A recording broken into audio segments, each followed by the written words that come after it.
Je viens d'envoyer un message à Philippe Croison. Vous savez, Philippe Croison, c'est un monsieur qui a eu un accident très grave sur le toit de sa maison, qui a été électrocuté et qui a été amputé des extrémités de ses membres, qui a traversé des contrées pas possibles, et donc il vient de sortir un livre de témoignages, et je réfléchissais à ça, parce qu'évidemment, on est tous en admiration devant son courage, quoi. Mais je sais qu'au début, je me souviens à l'époque, il y a quelques années, il a eu un mal de chien quand même à faire son trou, entre guillemets, dans les médias pour pouvoir promouvoir son histoire.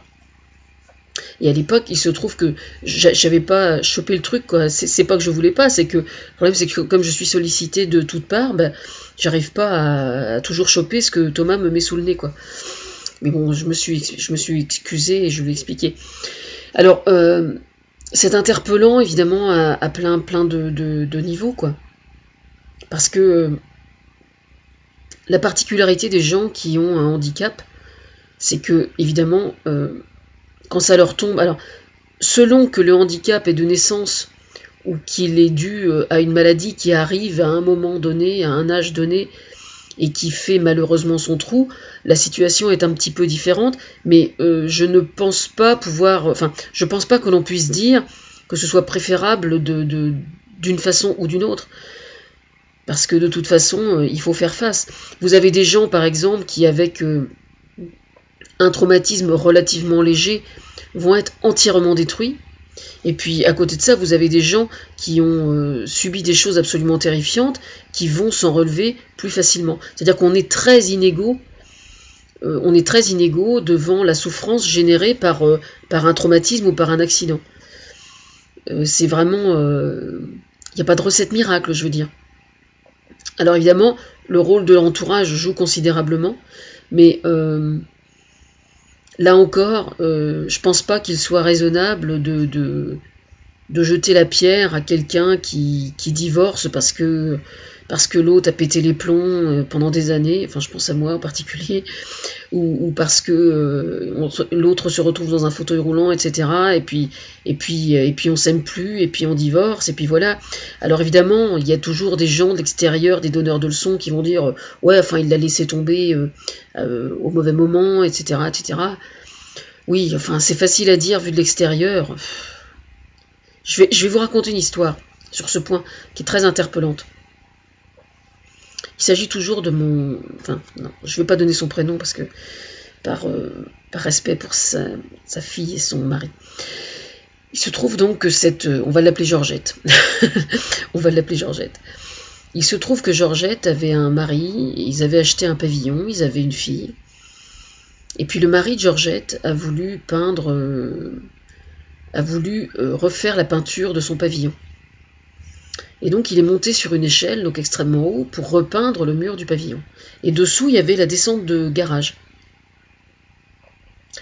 Et avec les émanations de la peinture, il s'est intoxiqué, il a eu un malaise, et il est tombé. Hémiplégique, à vie. Évidemment, ça a été extrêmement grave. Bon, lui a pu reprendre après son travail, c'est quelqu'un d'extrêmement volontaire, et bon, il n'y a pas de souci là-dessus. Mais, bien évidemment, c'est une véritable catastrophe quand ce genre d'accident arrive, ce qui est tout à fait normal pour n'importe qui, c'est une véritable catastrophe. Mais, elle, du coup, a déclenché, suite à ce traumatisme-là, et bon, c'est pas de sa faute à lui, c'est comme ça. Donc elle a somatisé à mort et elle a déclenché un cancer du sein. Elle était en thérapie, etc. depuis des années. Et un jour, ils se sont trouvés tous les deux devant le psy. Pas devant un psy, devant un médecin. Et la consultation était pour elle au sujet de son cancer. Eh bien lui a entièrement monopolisé le médecin et la totalité de la séance pour parler de son handicap. Et uniquement de son handicap. Complètement en occultant entièrement les répercussions qui avaient eu lieu sur le corps de sa femme et son cancer. Et là, elle m'en parle quelques jours après en larmes et elle me dit, tu te rends compte, elle me dit, même mon cancer, il n'a pas pu me le laisser. Il a fallu qu'il monopolise le micro. Alors, vous me direz, c'est facile de juger, etc., etc. Le problème, c'est que c'est pas parce que quelqu'un est handicapé qu'il en a pris plein la gueule, effectivement, oui. Bah oui. Alors ce monsieur, évidemment, a rompu, alors à l'époque, il a rompu avec la totalité de ses connaissances. La totalité de ses connaissances. C'est-à-dire que ses meilleurs potes, les mieux intentionnés, il les a tous virés en disant, vous pouvez pas comprendre, vous pouvez pas comprendre.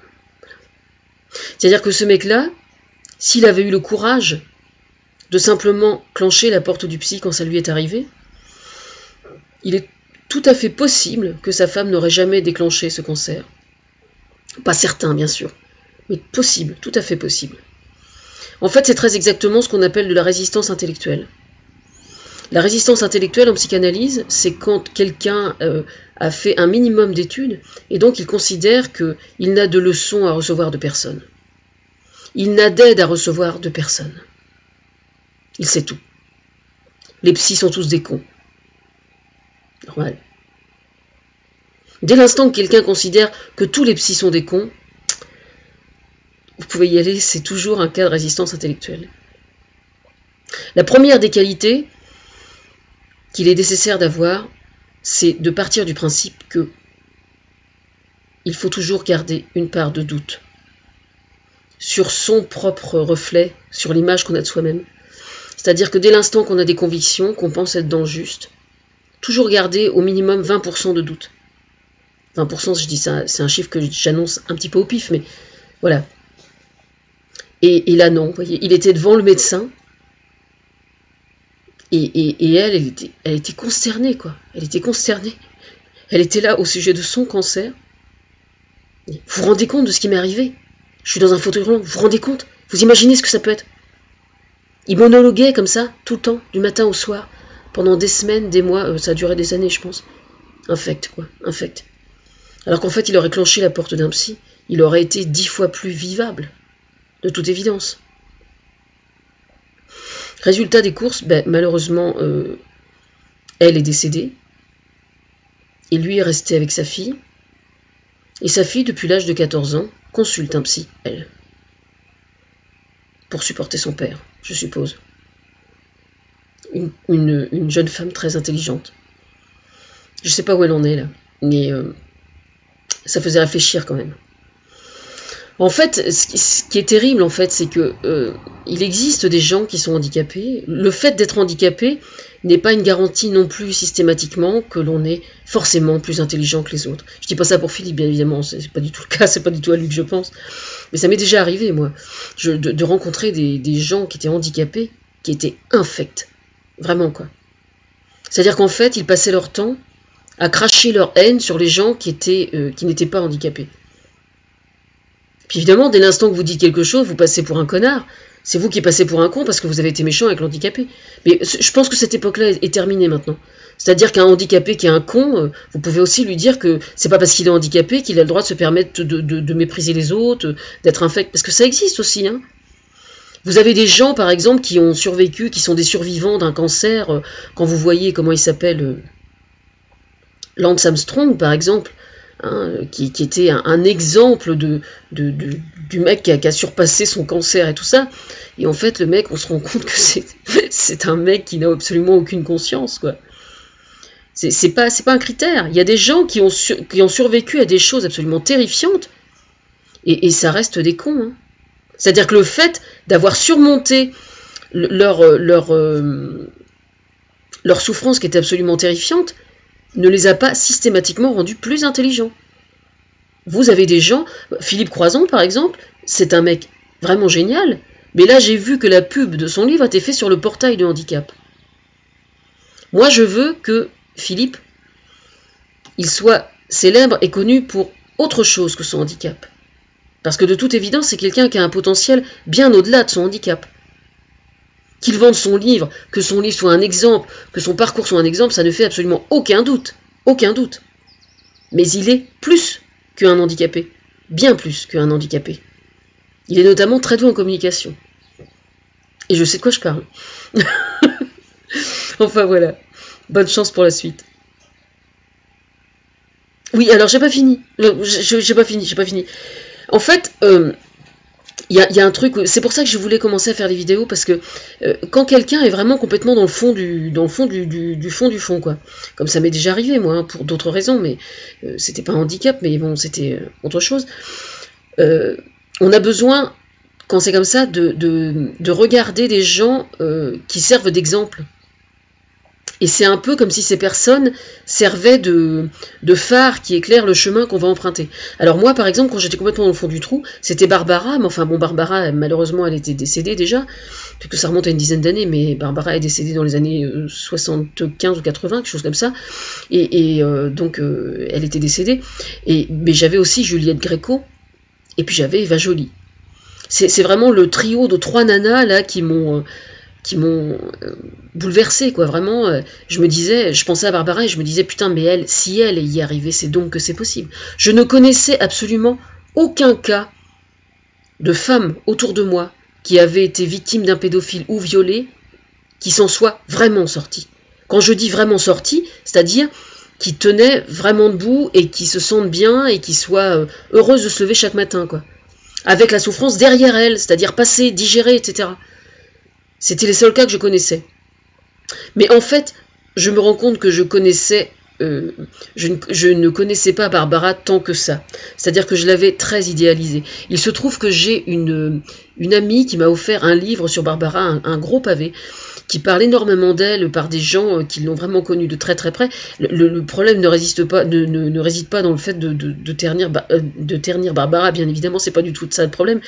Mais je me rends compte que malgré le fait qu'elle était extrêmement célèbre et qu'elle était une femme absolument bouleversante, à énormément de points de vue et d'une intelligence rare, etc., c'était quelqu'un qui restait quand même, y compris dans l'épanouissement de sa carrière,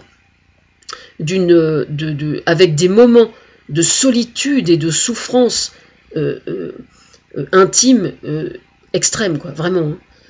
Et ça, c'est vraiment triste, quoi, c'est vraiment dommage. C'est pas que les gens qu'elle avait autour d'elle étaient pas à la hauteur ou quoi que ce soit, pas du tout, hein. Elle était, quand elle était avec les autres et tout, elle était extrêmement joviale, elle était très gaie, elle adorait déconner, par exemple. J'ai lu dans le bouquin, là, c'est un bouquin qui est super intéressant, mais il est bien précisé, il est bien expliqué dans le livre, qu'en fait, jusqu'à la fin, elle avait vraiment des moments d'extrême souffrance, c'est-à-dire que l'inceste qu'elle avait subi quand elle était enfant, qu'elle évoque dans l'Aigle Noir, était toujours en elle, de toute évidence. Et ça m'a énormément surprise, en fait. Et c'est bien que je ne l'ai pas appris plus tôt, parce que si je l'avais appris plus tôt, les premières années, ça m'aurait découragée, quoi. Je me serais dit, merde, même elle qui est célèbre, elle n'y est pas arrivée, quoi. Alors que là, j'étais persuadée qu'elle y était arrivée, moi. Oui. Bon, alors si jamais un jour je dois être le phare, moi, de quelqu'un d'autre, eh bien moi, j'y suis arrivée, je peux vous le dire. Ça m'arrive d'avoir des moments extrêmement difficiles, mais c'est pas lié à mon histoire traumatique. C'est lié à tous les projets qu'on a pour moi, le fait que ma situation se débloque pas, etc. Mais ça n'est pas lié à mon traumatisme. Donc si je peux éclairer quelqu'un, eh bien j'éclaire. Voilà. Enfin, j'éclaire du mieux que je peux. Je fais comme tout le monde. C'est chacun. Parce que c'est ça, en fait, la lumière. Hein.